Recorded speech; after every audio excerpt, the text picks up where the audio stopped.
तो गीता ज्ञान सुनाते हैं जिसे ब्रह्मा के मुख से निकला वेदवाणी कहा जाता है।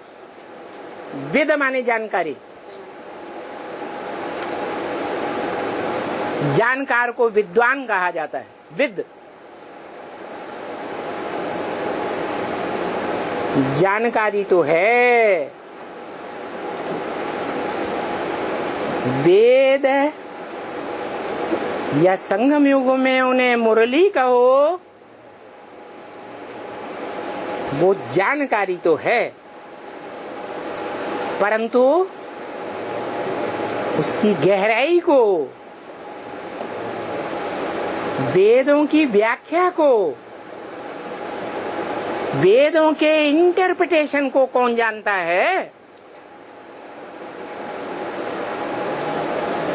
जो मनन चिंतन मंथन कौन करता है? मनन चिंतन मंथन। इसलिए नाम चला आया है भक्ति मार्ग में वेद व्यास।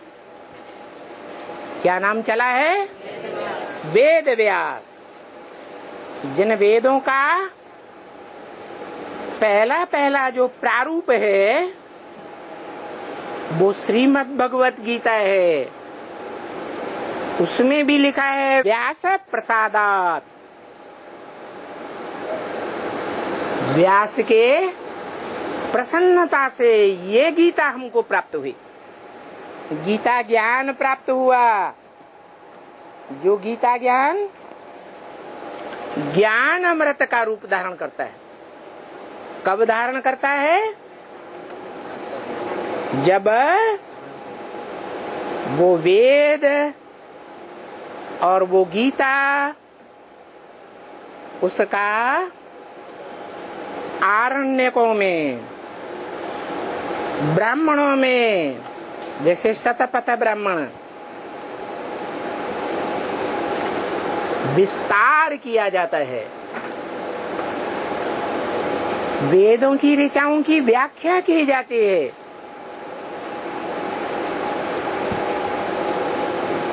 उतनी व्याख्या से भी काम नहीं चलता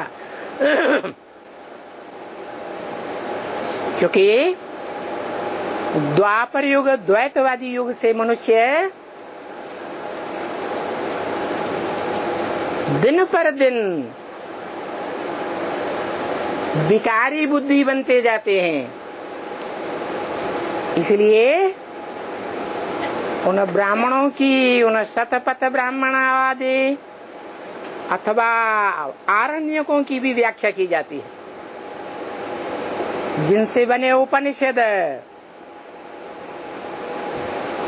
और उपनिषदों की भी व्याख्या पुराणों में की गई। बड़े से बड़ा पुराण कौन सा है? महाभारत।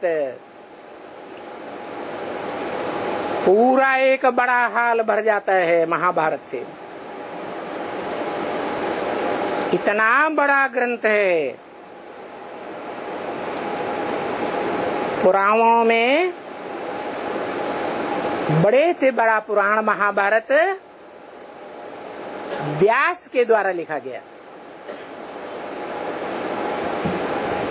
बाद में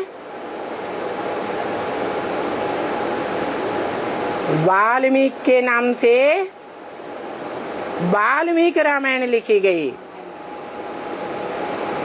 द्वापर में। और कलयुग में अवधि में तुलसीदास के द्वारा हिंदी में रामायण लिखी गई। और बाबा ने मुरली में बोला है, अपने अपने शास्त्रों में अपनी अपनी महिमा कर दी है। तो बताओ, वाल्मीकि रामायण किसने लिखी और तुलसीकृत रामायण किसने लिखी? ऐसे नहीं, वाल्मीकि रामायण लिखने वाला वाल्मीकि और तुलसीकृत रामायण लिखने वाला तुलसीदास कोई अलग आत्मा थी? नहीं, वही व्यास वाली आत्मा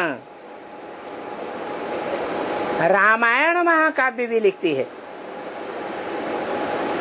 इसलिए उस आत्मा के नाम पर हमारे देश का नाम क्या पड़ा? भारत। भा माने ज्ञान की रोशनी, रत माने लगा रहने वाला। क्या काहे में लगा रहने वाला? ज्ञान की रोशनी में लगा रहने वाला। जो बाप का धंधा सो बच्चे का धंधा।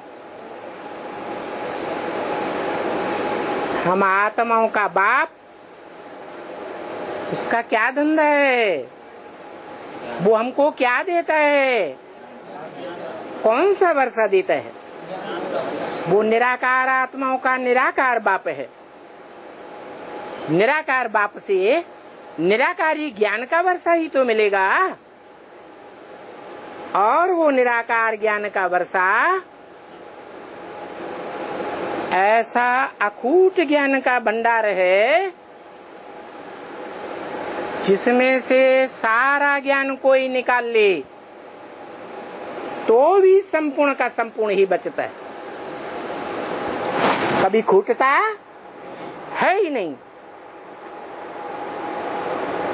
तो देखो